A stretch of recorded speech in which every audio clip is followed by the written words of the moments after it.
Everybody, I just wanted to show you my home lab content creation studio that I've been working on.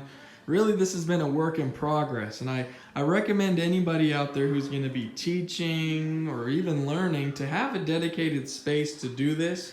Please keep in mind mine is focused on exactly what I'm going to be working on. Some of this stuff is a work in progress.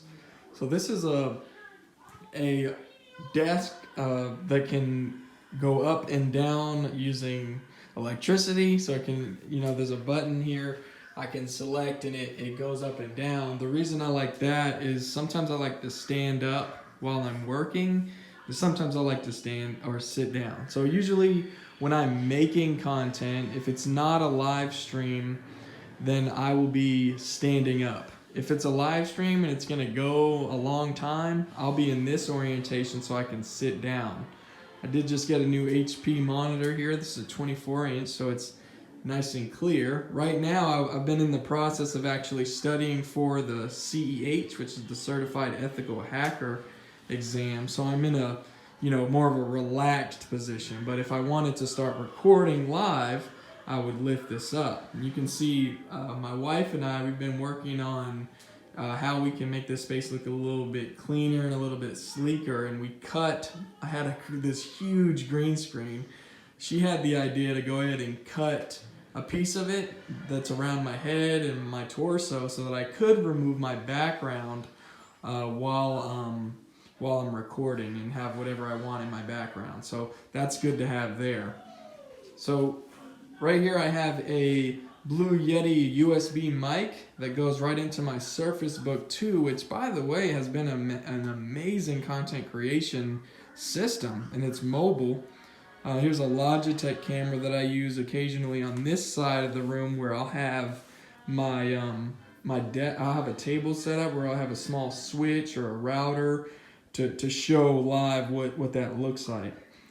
So here I have a Dell PowerEdge server that I'll be installing VMware on for one of my courses. It's a virtualization focus, and you can really just, with virtualization, turn your system and your network environment into just about anything you want. So this is my angle. Notice it's a little messy, but it works just fine. I had these old Beats headphones from many years ago I found tucked away in a box, not being used, that I have plugged into typically I can plug it into the microphone here, and I can do sound tests to make sure that I can hear my voice and so that you all can hear my voice fine. What else here? I have a wireless charging pad for my phone when I set it down, Anchor mouse, and a Ducky keyboard, so when I'm typing you can hear the clicking and the clacking. I really enjoy that. For some reason it just feels so good to sit down here and type on. That's my setup. Plans for the future on this setup are, of course, you can never have enough monitors. I'd like to have a third monitor to be able to monitor chat exclusively when I'm doing a live session.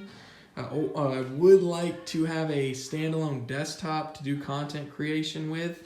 This system over here is a Dell Precision desktop. It's got 12 gigs of RAM, and it has its own dedicated GPU, but this system's a little bit older. So I'm gonna be using this system for probably a media server and maybe even an additional hypervisor that will let me be exclusively open source and Linux based. So that one will be open source and Linux based. This one over here will likely be just VMware ESXi.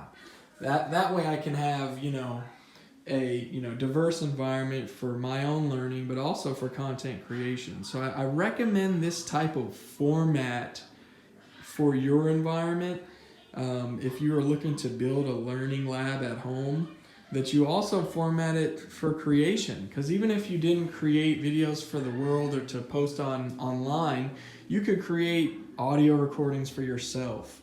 This can be used as a music studio, believe it or not. I was experimenting with my buddy. He makes beats and music, but he doesn't really do lyrics. So he could technically, send me the beats on this side, and I could use software like Audacity, which is open source software, and free and open source software that allows me to edit audio, and we could just, you could have a recording studio without really having a central location.